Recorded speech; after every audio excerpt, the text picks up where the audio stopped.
Bonjour famille, bonjour à tous, bienvenue sur votre chaîne MC Kalinga TV. Restez branchés sur votre chaîne, restez là juste pour 1 heure du temps. Aujourd'hui, nous parlons sur un thème qui est faut-il prêcher? Faut-il pécher? Donc, n'oubliez pas notre grand thème qui est le pardon éternel du péché. Et je salue Madame Abigail. Bonjour.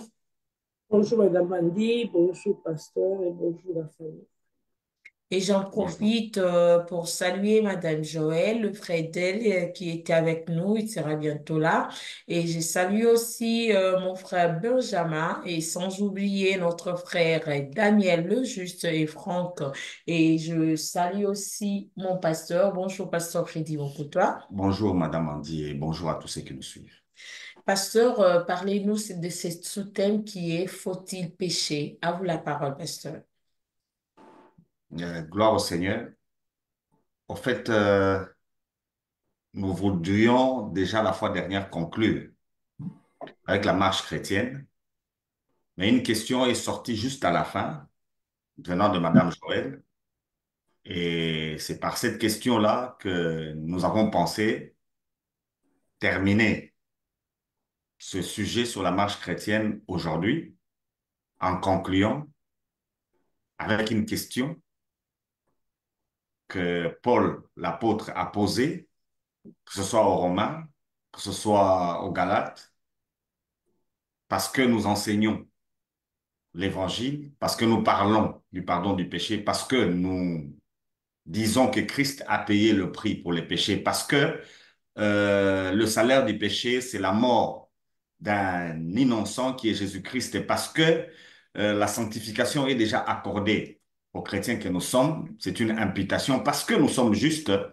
Alors, une question se pose, parce que nous ne pouvons pas non plus perdre le salut. La grande question qui va se poser maintenant, faut-il pécher? Parce que nous sommes déjà sauvés et que nous resterons sauvés, faut-il alors pécher? C'est la grande question. Je m'excuse. Pour répondre à cette question, nous allons faire une étude biblique du dernier texte sur lequel on est en train de travailler la fois dernière. En fait, nous allons étudier les livres de Romains dans son chapitre 6. Nous allons faire une étude du chapitre 6 de l'épître aux Romains pour répondre à cette question, faut-il pécher? Mais un principe, quand on fait une étude d'une épître, c'est que nous devons comprendre, parce que l'épître est une lettre, et la lettre a été écrite à des destinataires connus. Le cas échéant, ce sont les Romains. Alors, quand on veut étudier une épître, on doit connaître à qui on a écrit, qui a écrit, mais pourquoi aussi il a écrit. Et quelles sont les circonstances qui entourent cette écriture. Parce que toutes les épîtres répondent à des questions précises ou encore à des situations précises et à des peuples précis. Avant d'appliquer une épître à sa propre personne, il faut la situer dans son contexte historique, socio-culturel, politique et toutes les autres. Pour mieux dire, il faut contextualiser l'épître avant de se l'appliquer. Si tel n'est pas le cas, ça posera problème. Et la plupart des doctrines que nous avons dans nos églises, les divergences que nous avons, tournent autour des épîtres. C'est l'interprétation des épîtres qui pose problème et qui nous sépare. C'est à partir des épîtres que nous avons démontré clairement que Christ a aboli la loi. C'est l'épître aux Hébreux. Et en abolissant la loi, il nous a déclarés, nous, saints. Tout ce que la loi demandait pour être saint, Christ a aboli. Et ayant aboli cela, il nous place dans une situation où nous ne sommes plus saints de la sanctification qui vient d'une obéissance à une quelconque loi, mais nous sommes saints de la sanctification qui nous est accordée à partir des Écritures. Alors, aujourd'hui, l'épître que nous avons, c'est l'épître aux Romains. Vérifions d'abord la circonstance avant que nous puissions étudier le chapitre 6 des Romains. Vérifions encore la circonstance. Alors, les érudits disent que l'épître aux Romains, d'ailleurs, c'est ça le but même de cet épître, c'était pour répondre à la grande question que nous retrouvons dans les livres de Job, si Madame Abiga peut nous les lire. Job, le chapitre 9, le verset 2. Madame Abiga, aidez-nous avec ces textes-là. Job, chapitre 9, verset. Je dis, c'est vrai, je sais bien quelle est la situation. Je sais bien quelle est la situation. Comment l'homme pourrait-il être juste devant Dieu? Voilà la question. Comment l'homme peut-il être juste devant Dieu? Parce que Job disait à ses amis que lui, il ne mérite pas de souffrir pendant qu'il est en train de souffrir. Alors ses amis étaient en train de lui démontrer qu'un homme ne peut pas être juste devant Dieu. Parce que Job se disait qu'il ne méritait pas ce qui lui arrivait. Et dans ce débat-là, une question est sortie. Comment un homme peut-il être juste devant Dieu? Est-il possible qu'un homme soit juste devant Dieu? Nous disons oui. Mais comment un homme peut-il être juste devant Dieu? Alors la seule façon de le faire, c'est étudier les Écritures. Et nous l'avions déjà démontré, à cause de ce que Jésus a fait, nous avons été déclarés justes. C'est une imputation. Comment l'homme peut-il être déclaré juste devant Dieu? C'est par imputation. C'est par sa foi dans l'œuvre de notre Seigneur Jésus-Christ. Et l'épître aux Romains, dans son but, dans son objectif, c'est répondre à cette question. Paul aux Romains est en train de donner des enseignements qui démontrent par quelle voie et de quelle manière un homme peut être déclaré juste devant Dieu. Et ça, nous n'allons pas y revenir, c'est là qui nous rejoignent. Il y a d'autres émissions qu'il faut aller suivre. On a démontré clairement que le chrétien que nous sommes justes devant Dieu. C'est pourquoi cette année, nous traitons sur le pardon du péché. Nous sommes justes. Pendant que Paul traite de cette question, pendant qu'il démontre que le chrétien que nous sommes, nous nous présentons devant Dieu comme étant justes, une grande question reste pendante. Faut-il pécher parce que nous sommes justes? C'est la grande question. Et si Paul a écrit aux Romains, les raisons, nous les avons. Quand vous avez une épître, vous voulez comprendre la période de l'épître, c'est mieux d'aller dans les actes des apôtres. Dans les actes des apôtres, vous avez l'histoire liée à toutes les épîtres que nous avons. Par exemple, l'épître aux Romains. Si vous allez dans Acte 19, le verset 21, Madame Abiga, lisez-nous ça.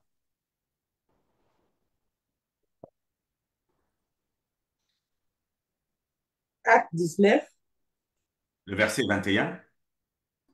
19, 21. Après ces événements, Paul forma le projet d'aller à Jérusalem à traversant la Macédoine et la Caille. Quand je serai allé, dit-il, il faudra aussi que je me rende à Rome. Que je continue? Non, non, c'est tout. C'est tout. C'était le projet de Paul d'aller à Rome. Il s'est rendu à Jérusalem. Il n'avait pas l'information qu'à Jérusalem, on va l'arrêter, mais il se faisait déjà un projet. Et quand il sera à Jérusalem, après, il doit aller dans la caille et puis il doit aller à Rome. C'était son projet. Là, dans ce projet-là, qu'est-ce qu'il voulait? C'est Romains 1, le verset 15, qui peut nous renseigner. Romains 1, le verset 15.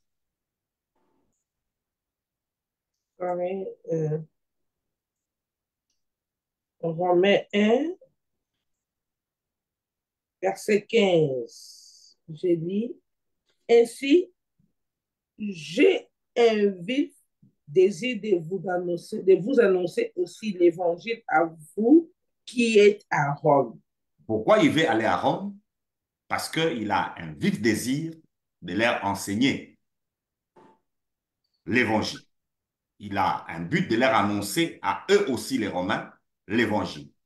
Et pour terminer, c'est Romains, le chapitre 15. Madame Abigail, lisez-nous du verset 22 au verset 24. Je suis en train de vous montrer la circonstance de l'épître parce qu'on va l'étudier aujourd'hui. Verset 22, 22 à 24.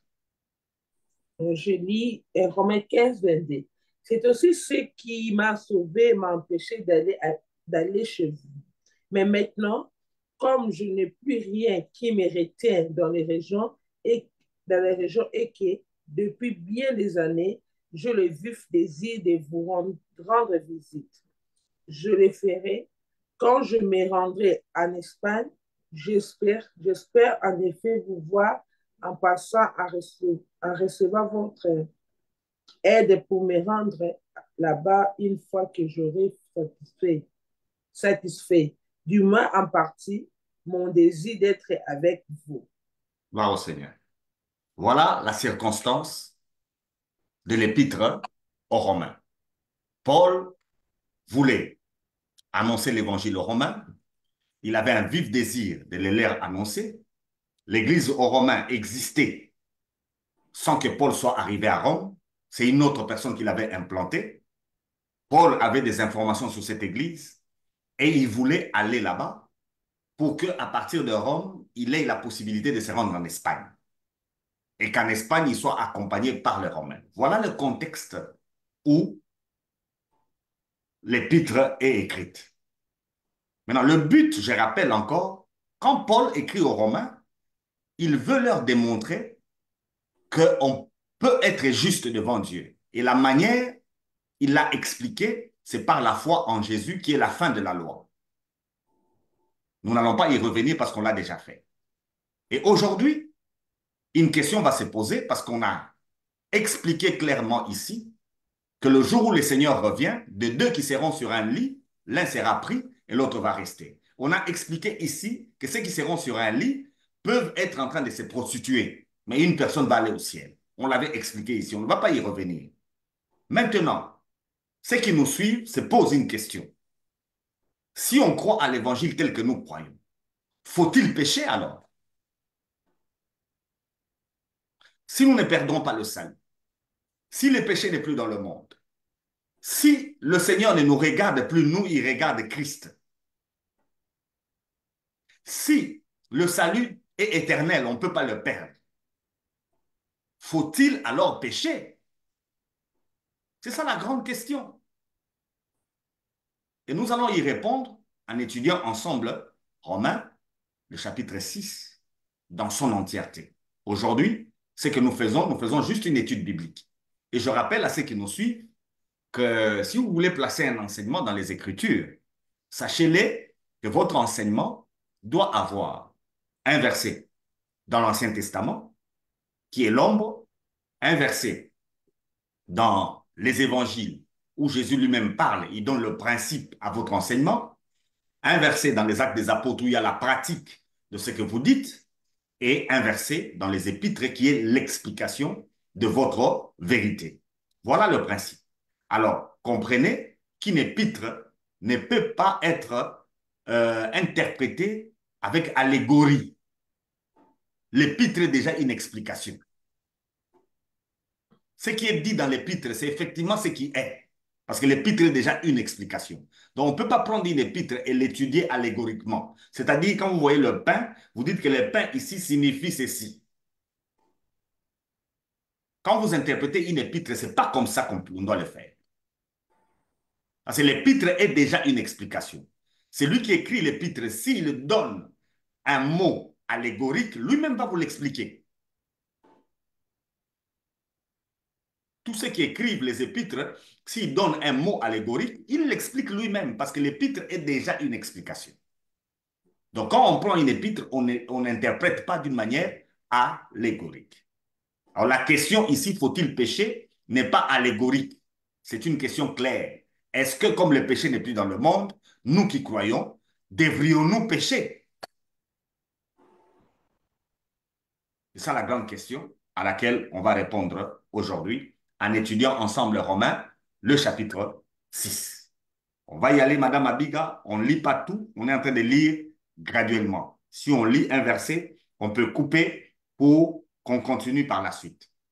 On va y aller. Je ne vous donne pas un enseignement sur l'herméneutique, c'est-à-dire la compréhension de la Bible, mais on va y aller graduellement. Ça peut nous aider aussi à étudier notre Bible. Le texte est long, c'est 23 versets, mais on doit l'étudier rapidement pour répondre à cette question, est-ce qu'il faut pécher? On y va, Madame Abiga. Romains 6, chapitre Vous 1. lisez du verset 1er au verset 4. Que dirons-nous donc? Allons-nous persister dans le péché afin que la grâce se multiplie? Certainement pas. Nous qui sommes morts pour le péché, comment pourrions-nous encore être dans le péché? Ignorez-vous que, ignorez-vous que nous tous qui avons été baptisés en Jésus-Christ, c'est à sa mort que nous avons été baptisés. Par les baptêmes à sa mort, par les baptêmes à sa mort, nous avons été ensevelis avec lui afin que, comme Christ est résisté par la gloire du Père, de même nous aussi, nous menions une vie nouvelle. Gloire au Seigneur. Donc, en tant que chrétiens, selon ces textes, nous avons une vie nouvelle. Nous sommes morts au péché. Comment? Quand nous avons cru. Notre foi en Jésus, c'est une mort. Et quand nous sommes passés au baptême d'eau, en nous plongeant, nous étions en train de nous associer à sa mort et à sa résurrection. Nous les montrons d'une manière extérieure. Le baptême est un acte externe de la régénération que nous avons connue en interne. En croyant, nous sommes morts et nous sommes aussi ressuscités. Et nous les montrons d'une manière extérieure par le baptême d'eau. Quand on nous plonge dans l'eau, qui est l'image du monde, c'est comme si nous mourons. Et quand on nous ressort, nous ressuscitons ensemble avec lui. Et dans ce contexte-là, si nous sommes morts au péché, est-il possible que nous puissions pécher? Nous l'avions déjà dit ici, non, les chrétiens ne pêchent plus. On va y aller graduellement. Quand nous lisons une partie, on peut se poser des questions dessus. Nous lisons une deuxième partie, ainsi de suite. La première partie, c'est celle-là. Donc, les questions doivent tourner autour de cette partie. Merci, pasteur. Madame Abigail, vous avez une question? Moi, jusque là, non. J'ai tellement fait. Moi non plus, pasteur. Merci beaucoup. Comme vous n'avez pas de questions, vous voyez, l'explication est souvent claire. Je peux relire dans la version que j'ai le même texte. Écoutez ce qui est dit. Alors, qu'est-ce que cela veut dire? Est-ce que nous devons continuer à pécher pour que les bienfaits de Dieu se répandent en abondance? Sûrement pas. Nous sommes passés par une mort qui nous a séparés du péché. Alors, comment pouvons-nous vivre encore dans le péché? Vous le savez bien, notre baptême.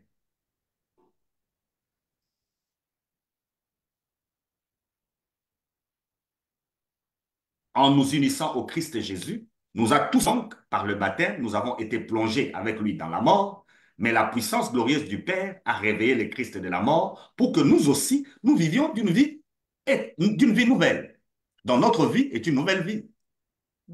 Oui. Une question m'est venue quand le pasteur lisait ces tests-ci. Mais pourquoi on associe ça au baptême? Parce que c'est comme si pour être pardonné tout, il faut passer par le baptême. Qu'en pensez-vous, pasteur, sur ça? C'est clair dans le texte. Dans le texte, c'est clair. Notre baptême est spirituel, c'est la régénération. Alors, Paul prend l'image du baptême externe que nous faisons quand on nous plonge dans l'eau et il en parle pour expliquer ce qui s'est passé d'une manière spirituelle. En fait, ici, il ne parle pas du baptême d'eau. Il utilise le baptême d'eau comme une image qui nous permet de comprendre ce qui s'est passé d'une manière spirituelle. Dans le spirituel, nous avons été plongés dans la mort. En croyant, vous êtes plongés dans la mort de Christ. Vous participez avec Christ à sa mort. Donc vous êtes mort. Et si vous êtes mort, en sortant, vous êtes ressuscité. Donc la vie que vous avez après votre foi est une nouvelle vie. Ce n'est pas la même vie. Ok, donc c'est pas baptême d'eau qu'on parle. Non. Il a utilisé l'image du baptême d'eau pour exprimer la vérité qui est spirituelle. Spirituel. Ok. D'accord, pasteur, vous pouvez continuer. Il n'y a pas de question. Non, le frère Daniel le Juste a posé une question. Il a dit que le pasteur nous explique vivre dans le péché. C'est quoi? Et c'est ce que nous allons continuer à gérer dans ce texte. On va y répondre pendant qu'on évolue, mon bien-aimé Daniel le Juste. Madame Abigail, lisez-nous du verset 5 au verset 11. Verset 5. En effet, si nous avons été unis à lui par une mort semblable à la sienne, nous serons aussi par une résurrection semblable à la sienne. Nous savons que notre vieil homme a été crucifié avec lui afin que le corps du péché soit réduit à l'impuissance et qu'ainsi nous ne soyons plus esclaves du péché. En effet, celui qui est mort est libéré du péché. Or, si nous sommes morts avec Christ, nous croyons que nous vivons aussi avec lui.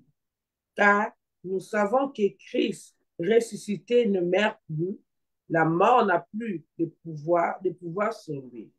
Christ est mort et c'est pour le péché qu'il est mort une fois pour toutes. Maintenant, qui est, maintenant qu'il vit, c'est pour Dieu qu'il vit.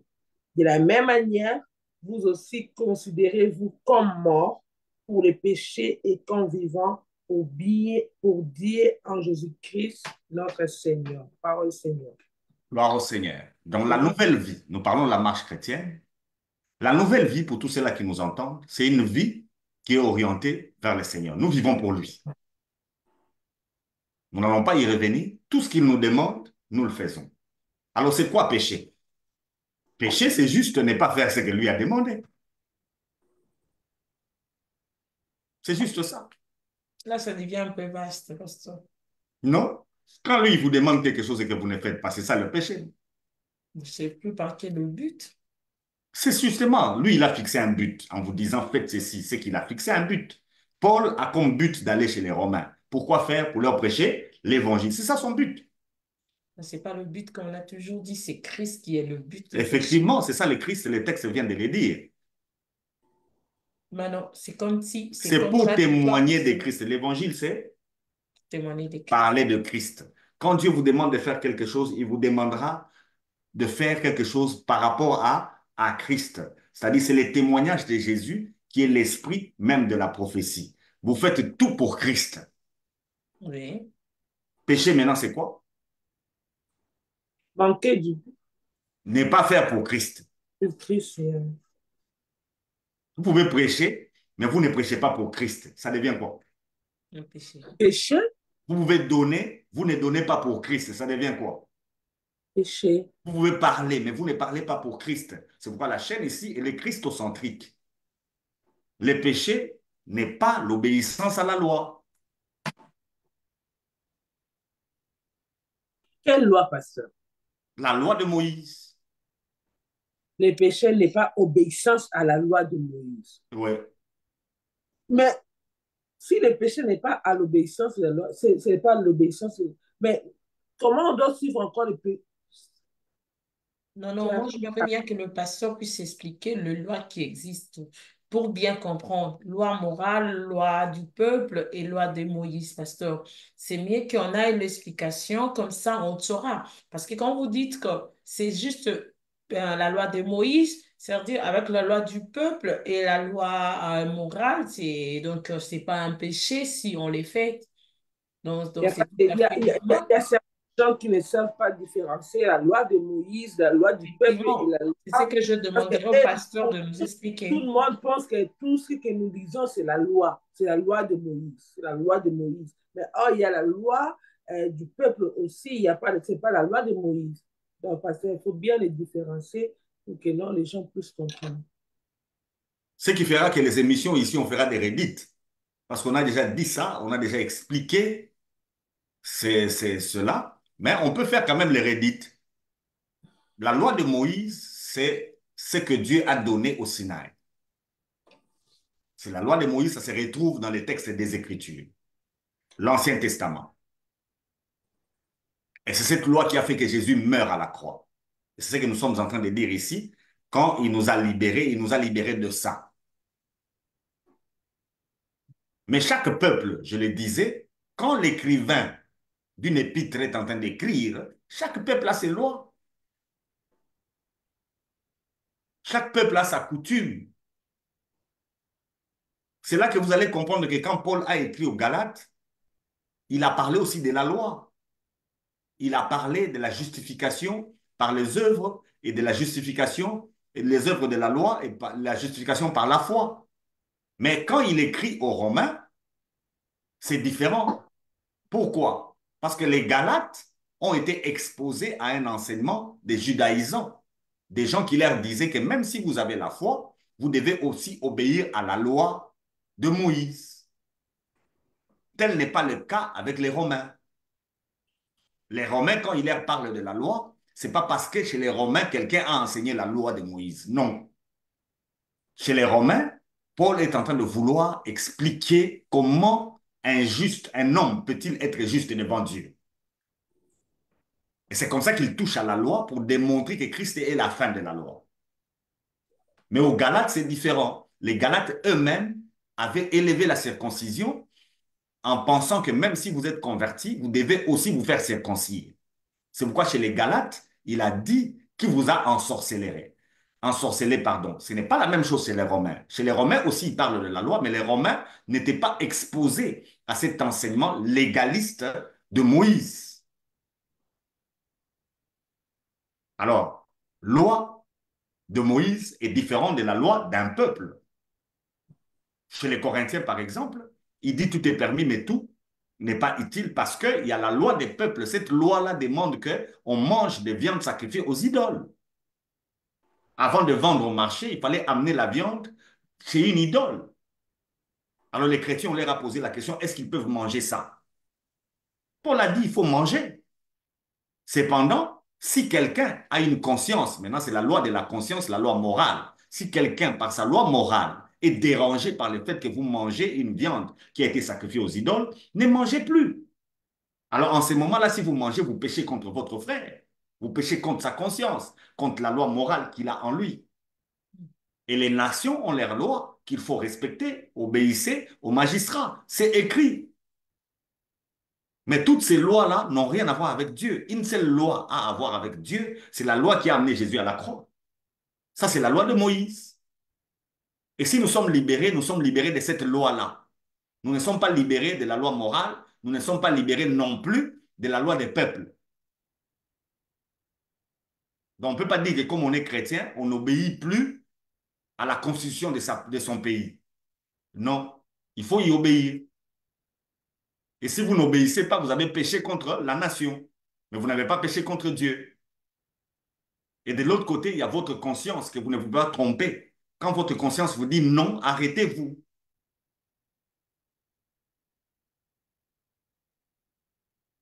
Ok, merci, pasteur. Vous pouvez continuer. Madame Abigail, je ne sais pas si vous avez compris ou bien vous avez ajouté. C'est bon, hein. Donc la mort de Christ a séparé Jésus-Christ totalement du péché. Et si nous nous associons à cette mort, nous sommes aussi totalement séparés du péché. La nouveauté de vie que nous avons, c'est une vie sans péché. C'est une vie sans péché. Je pense avoir répondu à mon bien-aimé Daniel Léjuste. Sinon, il peut m'éclairer dans ça. Péché n'a rien à voir avec l'obéissance à la loi de Moïse. Parce que cette loi, Christ l'a déjà amenée à la fin.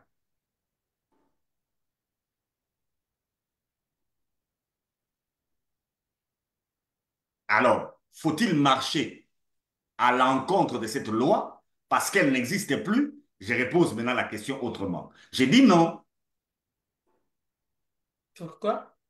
parce que cette loi est la loi de Dieu. C'est pourquoi chez les Galates, Paul a dit les œuvres de la chair. Il a cité, on avait déjà lu ici, il a dit maintenant le fruit de l'esprit, c'est l'amour, c'est la patience, et il ajoute que la loi n'est pas contre le fruit de l'esprit. Mhm. Ce que l'esprit va produire en nous, quand nous disons que tout est permis, tout n'est pas utile, tout est permis, mais tout n'édifie pas, ce que l'esprit a produit en nous, nous verrons que la loi de Dieu ne sera jamais contre. La loi qu'il a donnée à Moïse ne sera jamais contre nos actions si nous agissons conformément à ce que l'esprit nous dit. Donc la marche chrétienne, c'est une nouveauté de vie avec des actions. Peut-être que ceux qui lisent la loi vont déclarer condamnables, mais le regard fixé sur Christ, comme la loi n'est pas là, on ne pourra jamais considérer ça comme étant un péché. Madame Abiga, verset 12, verset 14. Verset 12, verset 14. Que les péchés ne règnent plus dans votre corps mortel pour vous soumettre à lui pour ses désirs. Ne mettez plus vos membres au service du péché comme des instruments de l'injustice, mais au contraire, levez-vous vous-même à Dieu comme des morts, revenez à la vie et mettez vos membres à vos services comme les instruments de la justice. En effet, le péché n'aura pas de pouvoir sur vous, puisque vous n'êtes plus sous la loi, mais sous la grâce. Amen. Je relis ça dans le texte que moi j'ai. Donc le péché ne doit plus avoir de pouvoir sur votre corps, qui mourra un jour. Le corps que nous avons, on a dit que c'est le corps du péché. Le péché est dans le corps ici. Mais le texte dit que le péché ne doit plus avoir de pouvoir sur votre corps. Le corps est le corps du péché, mais parce que vous portez ce corps, le péché qui est dans ce corps n'aura plus de pouvoir sur vous. Amen. Et vous ne devez plus obéir aux désirs mauvais de votre corps. Quand le corps produit des désirs, vous n'allez pas y obéir. Et il continue, ne mettez plus votre corps au service du péché, comme un moyen pour faire le mal. Le péché est dans votre corps. Mais vous prendrez ce corps, vous n'allez plus le mettre à la disposition du péché. Et il évolue comme un moyen pour faire le mal. Au contraire, mettez-vous au service de Dieu, comme des vivants revenus de la mort. Servez-vous de votre corps comme d'un moyen pour faire ce qui est juste. Et le verset 14, ce n'est plus la loi qui vous commande, mais c'est l'amour de Dieu pour vous. Le péché ne peut donc plus avoir de pouvoir sur vous. Voilà comment le texte se présente. C'est comme ça que le texte se présente. Donc, le péché, c'est la nature même. La désobéissance à la loi de Dieu, la rébellion contre Dieu, et cela est dans ce corps que nous portons. Maintenant, comme c'est dans ce corps, et que nous sommes déjà sauvés, et que le corps ici ne sera pas sauvé, faut-il pécher? La réponse est là, non. Parce qu'on a maintenant le pouvoir, on ne peut plus obéir à ce que le corps nous dit. Dans sa nature pécheresse, dans sa tendance pécheresse, le corps ici ne va plus nous dominer. Et c'est ce qu'il a dit au début, que le vieil homme a été englouti quand nous sommes morts avec Christ. Notre vieille nature, nos anciens comportements, tout a été englouti quand nous sommes morts avec Christ. Il y a le frère Daniel qui dit, nous savons que dans Romains 7, 25, Paul nous montre clairement qu'il est toujours esclave de la loi du péché. Si tel est le cas, nous péchons involontairement. Le texte qu'on vient de lire ici, du verset 12 au verset 14, mon bien-aimé Daniel, le juste, Paul a écrit ça avant Romains 7. Il y a une raison. Avant qu'il écrive Romains 7, il a d'abord écrit Romains 6. Il a démontré clairement que nous ne sommes pas dominés par le corps du péché. Pourquoi il a fait ça? Ah, c'est comme ça qu'il faut étudier l'épître et comprendre l'explication de l'apôtre. L'apôtre est en train de nous faire comprendre que le corps ici, si vous voulez vous soumettre à ce corps, vous êtes perdu. Vous allez connaître le bien qu'il faut faire. Vous connaîtrez aussi les mal que vous ne devez pas faire. Mais le corps fera quoi? Vous imposerez les Il faits. vous imposera le mal que vous ne voulez pas faire. Mais dans Romains 6, il a déjà mis la base. Quelle est cette base? Nous ne pouvons pas Il suivre ne ce que le faut corps pas nous dit. sur le corps. Hein. On a la capacité. Nous avons la force. Donc, mon bien-aimé Daniel Légiste, à chaque fois qu'il vous arrive d'être dominé par le corps, c'est vous-même. Bon, nous Ça avons... n'a rien à voir avec Dieu, certainement, mais sachez-le que c'est vous-même. Vous avez avec vous la capacité de ne pas être dominé par votre corps. Prenez ce corps, utilisez-le comme un instrument de justice. Non pas pour être sauvé, parce qu'il y a des gens qui traitent durement leur corps pour être sauvés. Ce n'est pas le cas ici. Le texte ne nous dit pas ça. Nous, nous sommes déjà sauvés, et c'est dans ce salut que nous avons la capacité de dominer le corps. Donc, Romains 7 vient après Romains 6. Quelqu'un qui n'a pas compris Romains 6 ne va pas bien comprendre Romains 7. Et Romains 7 se retrouve entre Romains 6 et Romains 8. Quelqu'un qui n'a pas aussi saisi Romains 8 ne saura pas ce que c'est que Romains 7. Donc, dans Romains 7, Paul n'est pas en train de nous dire que comme on a ce corps, alors Mais on là, péchera toujours. là c'est un peu, ça nous a pris un peu pour faire la méditation. Donc, je dois sauter d'abord Romains 7 pour aller dans Romains Non, 8 et non. comprendre Romains La 7. Bible se comprend dans sa totalité. Avant d'arriver à Romains 7, vous devriez passer par Romains 6. Effectivement. Alors, comme vous avez sauté, vous êtes arrivé directement à Romains 7, vous n'avez rien compris. Ah, dans ce Il fallait sens-là. passer par Romains 6.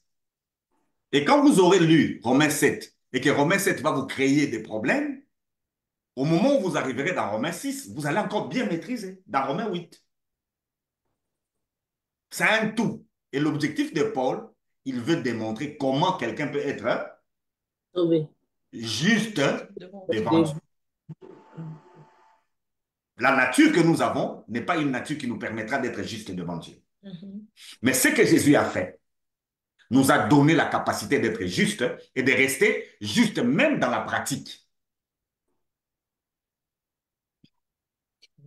Même en marchant, même en agissant, on ne va plus pécher. Donc, on ne va pas enfreindre la loi. On va se retrouver quand quelqu'un regarde la loi, il vous regarde, il va constater comme si vous obéissez à la loi. Donc, le péché involontaire, ça n'existait pas. Ça ne peut pas exister parce que le corps, c'est le corps du péché. Comment vous allez parler des péchés involontaires pendant que le corps est le corps du péché? Parce que si on a bien Comme si compris, c'est écrit, non? C'est écrit où, péché involontaire? Ça, c'est des Attendez. doctrines des églises. Le péché Attendez. involontaire n'existe pas. C'est des doctrines des églises. Ce sont les églises qui ont enseigné des histoires. Péché par omission, péché par commission, péché par je ne sais quoi. La Bible, elle dit toute iniquité et péché. Mais il est n'y a pas péché. quelqu'un dans la Bible qui est en train de prier. On disait que Dieu lui pardonne même un péché qui était involontaire. Madame, ça n'existe pas. C'est dans l'église où vous étiez. Dans la Bible, ça n'existe pas. Il n'y a pas de verset. Cherchez-moi les versets, envoyez-les-moi. Ça n'existe pas. parce que si nous pouvons bien comprendre l'exposé d'aujourd'hui, donc c'est que nous sommes sauvés en Christ, mais nous portons les corps des péchés et ce corps ne peut pas nous dominer. C'est nous qui Voilà. devons dominer sur notre corps. Voilà. Si vous étiez mon étudiante, je vous donne 20 sur 20. Ça sur 100. Merci. Donc, le fait d'avoir ce corps ne peut pas être, pour le chrétien que nous sommes, une justification pour dire que comme nous portons ce corps, on peut faire ce qu'on veut. C'est pas Lévitique 87. Oui, Lévitique 87 dit quoi? Si c'est quelqu'un du peuple qui a péché involontairement Oui. en faisant contre l'un des commandements de l'Éternel de choses qui ne doivent pas se faire et en se rendant ainsi coupable.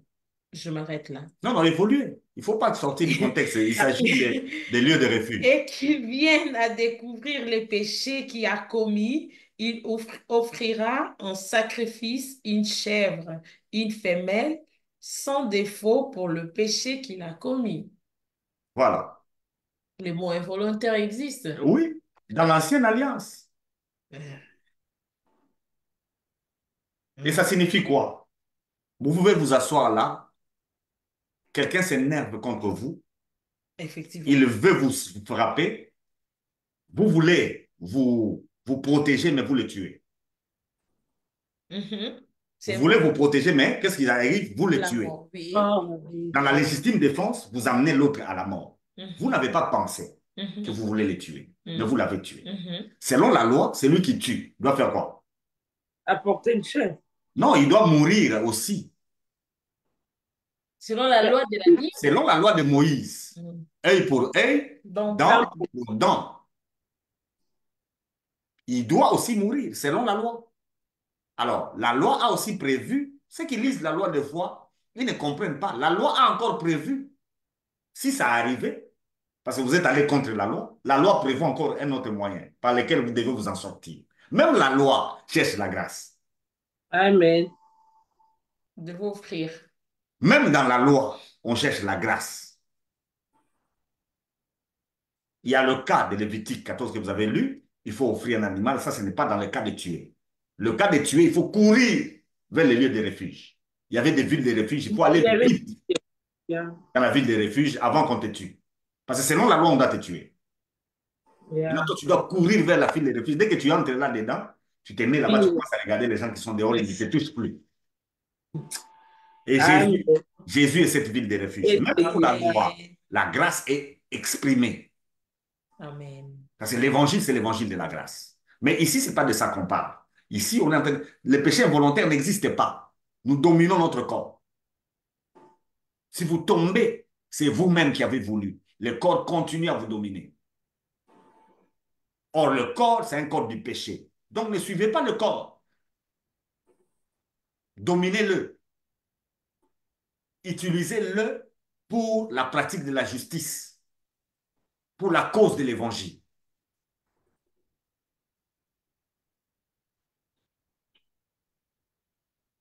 C'est bon, Madame Abiga? Et bon, pasteur.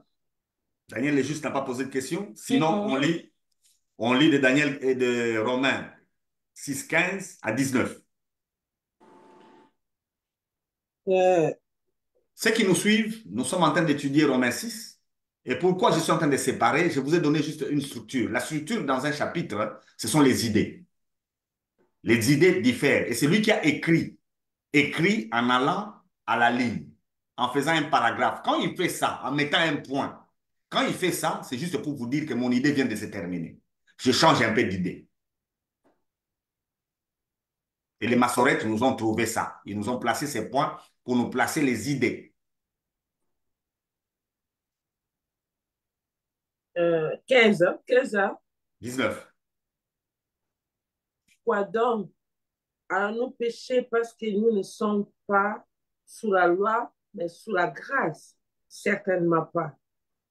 Ne savez-vous pas que si vous vous livrez en quelqu'un comme esclave pour lui obéir, vous êtes l'esclave du maître à qui vous obéissez, soit du péché qui conduit à la mort, soit de l'obéissance qui conduit à la justice. Mais que Dieu soit remercié, alors que vous étiez esclaves du péché, vous avez obéi de tout cœur au modèle d'enseignement auquel vous avez été confiés. Et une fois libérés du péché, vous êtes devenus esclaves de la justice. Je parle de la manière des hommes à cause de votre faiblesse naturelle, de même que vous avez mis vos membres comme esclaves au service de l'impureté et de l'injustice pour arriver à plus de justice. De même, maintenant, mettez vos membres comme esclaves au service de la justice pour progresser dans la sainteté. Gloire au Seigneur. La sainteté, on en a déjà parlé, hein, c'est être mis à part et c'est Christ ce qu'il a fait. Alors, dans la société dans laquelle nous sommes dans le monde sans être du monde. Notre comportement doit être différent de ceux du monde. Hier, quand on n'a pas l'évangile, c'est ce que l'apôtre est en train de nous dire, le corps ici, on l'a amené n'importe où. N'importe où. Maintenant qu'on a l'évangile, le corps, même corps ici, nous allons le conduire maintenant dans l'orientation de la justice et pour les questions de l'évangile. C'est ce que ça signifie en simple. Avec le même corps, cette fois-ci, ce n'est plus lui qui nous conduit là où il pouvait nous amener, mais c'est nous qui les gérons. Non pas en obéissant à la loi, parce qu'on n'est plus sous la loi. Parce que l'erreur de beaucoup de chrétiens, c'est que quand il agit, il a la loi dans sa tête. Il est écrit, on ne tuera pas, c'est pourquoi je ne tue pas. Ce n'est pas ça le problème. La question ici, c'est que vous avez votre corps, vous n'avez pas de loi. Utilisez ces corps pour des questions de la justice, pour l'évangile de sainteté. C'est pour la cause de l'évangile. C'est comme ça que les émissions passées, on avait même démontré que si le Seigneur te dit d'aller prêcher aux nudistes, tu ne vas pas y aller avec les habits. Tu vas enlever pour aller leur prêcher l'évangile. Or, dans la loi, on dit, on ne doit pas montrer la nudité. Il n'y a pas question de la loi de Moïse. Ici, c'est la loi de l'amour de Christ. Ok. Moi, je pense que je n'ai plus de questions. Madame Abigail, ça va? C'est tellement clair parce que c'est l'hébreu et l'explication, on n'arrive même pas à poser des questions. C'est pourquoi je suis souvent étonné avec ceux qui lisent les épîtres et qui commencent à débattre dessus. Parce que les choses sont écrites clairement. Avec ces genres de textes, tous ceux-là qui disent que la loi peut encore être là, c'est eux-mêmes qui ne veulent pas lire les textes. Le verset 15 est clair. Le verset 15 est clair par rapport à la loi. Yeah. Madame Ebika, réalisez encore le verset 15 pour que les gens comprennent. Verset 15. 15. Quoi donc allons-nous pécher parce que nous ne sommes pas sous la loi, mais sous la grâce? Certainement pas. Voilà. Il y a ceux-là qui sont sous la loi, qui veulent obéir à la loi pour éviter des péchés. C'est faux. La loi donne conscience du péché. Si vous voulez ne pas pécher, ne soyez pas sous la loi. Si vous êtes sous la loi, vous pécherez. Et Christ nous a délivrés de cette conscience du péché qui était sous la loi, de cette malédiction qui venait de la loi. Il nous a déjà délivrés. Alors, comme nous ne sommes plus sous la loi, ça c'est l'autre camp de ceux-là qui sont sous la grâce. Faut-il alors pécher? Non, parce que même Paul dit encore non. verset 16 est clair. Il nous dit que si nous étions esclaves du péché, et c'est lui qui nous a sauvés, on devient esclave du Christ, donc on ne peut pas pécher. On est esclave de la justice. Dites à la prostituée qu'elle ira au ciel, qu'elle est juste, qu'elle reconnaisse qu'elle est toujours juste. Pendant qu'elle ira dans l'hôtel avec un homme, qu'elle déclare à tout moment, je suis juste, je suis juste, je suis juste. Est-ce qu'elle va coucher avec cet homme? Ne lui dites pas, si tu prends cet homme, tu iras en enfer. Ce n'est pas biblique.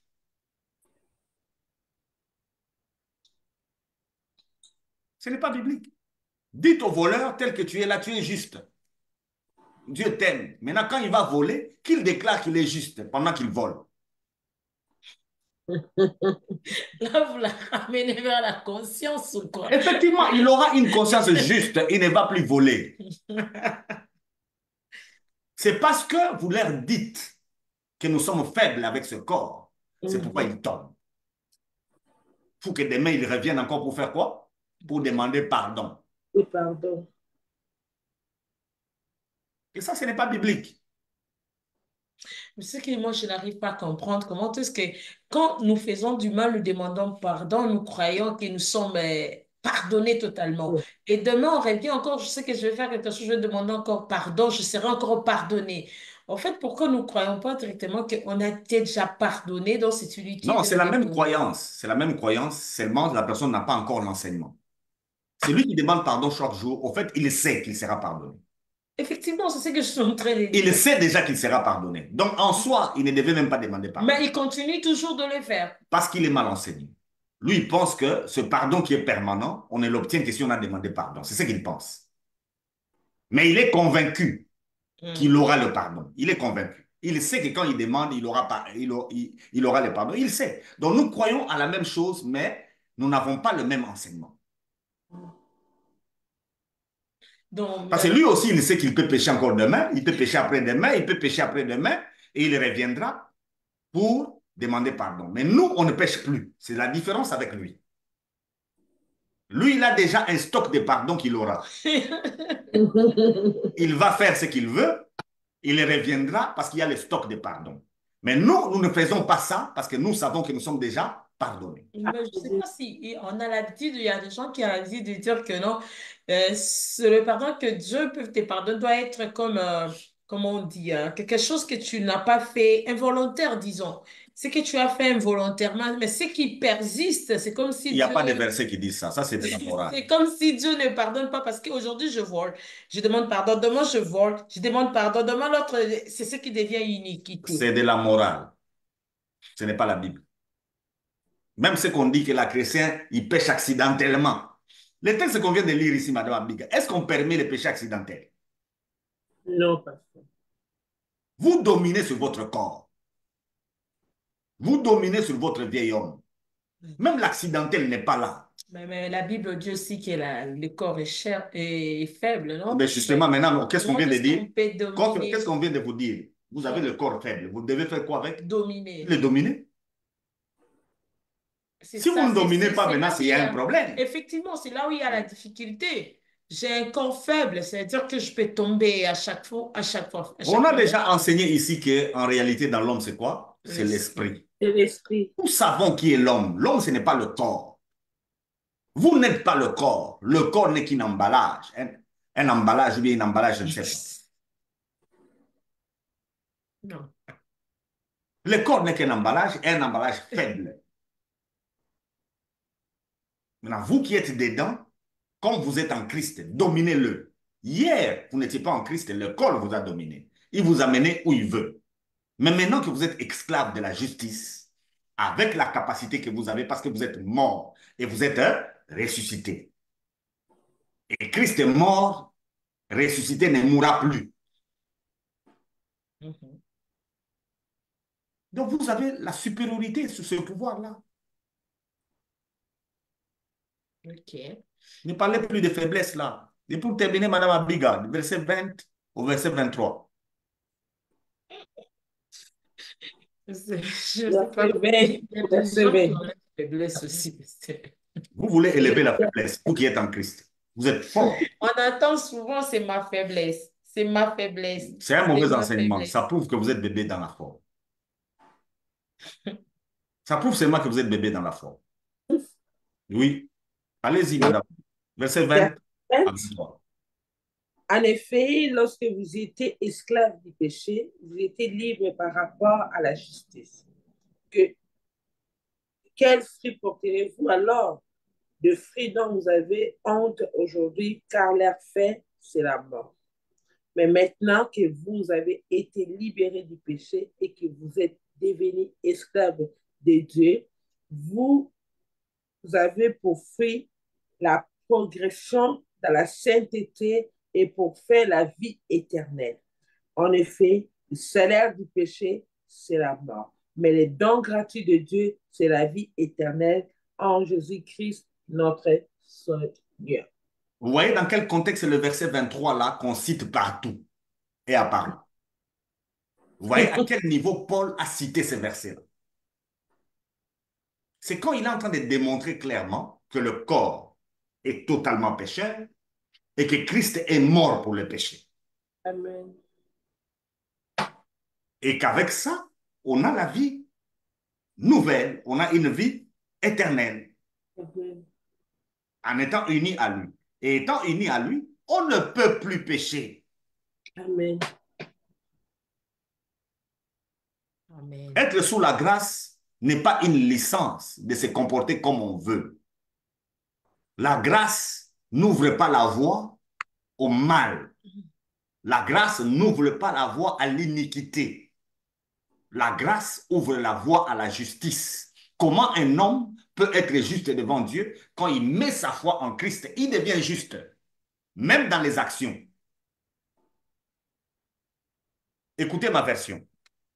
Quand vous étiez esclave du péché, faire ce qui est juste ne vous intéressait pas.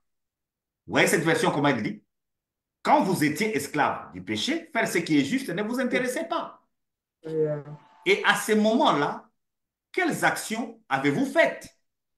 Aujourd'hui, vous en avez honte parce que le résultat, c'est la mort.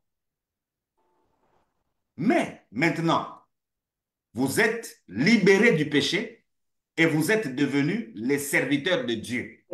Amen. Ainsi, vous faites des actions qui plaisent à Dieu. Amen. Et le résultat, c'est la vie avec Dieu pour toujours. Vous faites des actions qui plaisent à Dieu.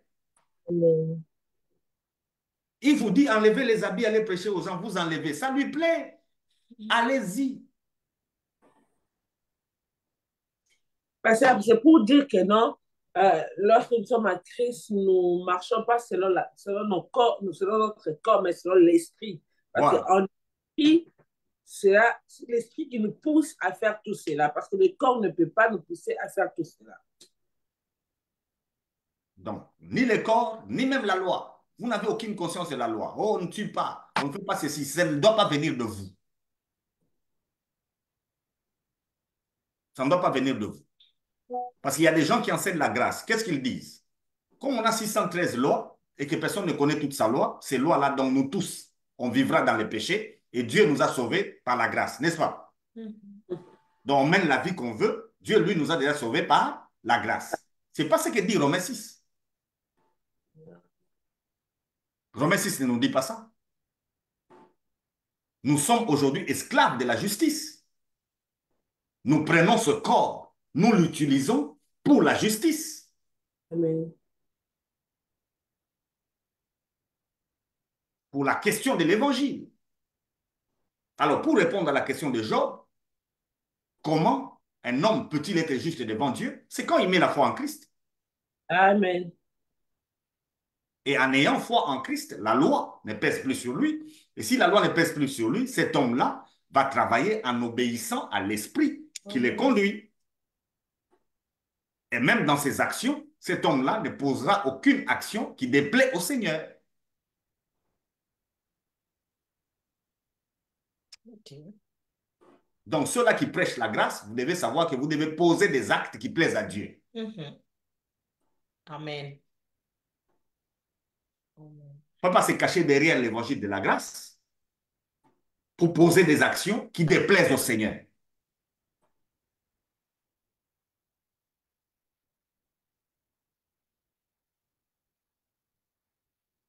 C'est pas ce que nous nous enseignons.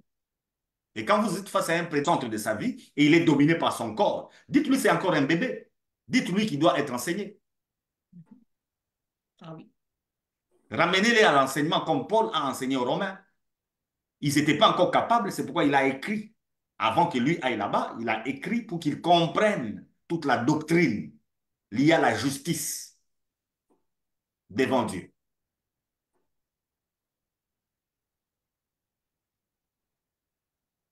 Merci beaucoup, Pasteur Freddy Moukoutoua. Nous attendons vers la fin de notre émission d'aujourd'hui. Alors, Madame Abigail, je pense que vous n'avez plus de questions parce que je vais passer au mot de la fin. Non, Madame Andy, c'est tellement clair la manière dont Pasteur a expliqué, c'est tellement clair la manière dont l'évangile de Romains nous a expliqué. Merci beaucoup, Madame Abigail. Pasteur Freddy, votre mot de la fin pour aujourd'hui. J'espère que comme vous n'avez pas posé beaucoup de questions, c'est fini avec la marche chrétienne. On ne sait pas. Oh, Au fur et à mesure, ça je peut crois revenir. qu'on peut maintenant revenir totalement au pardon éternel des péchés. Marche chrétienne, marcher avec Jésus avant la fin de Christ. Donc, dans la marche chrétienne, d'une manière brève, nous posons des actions qui plaisent à Dieu. À Et Dieu. ces actions ne sont pas fondées sur l'obéissance à la loi. Ce n'est pas à cause de la loi que nous agissons, les actions que nous posons sont pour gagner les âmes au Seigneur.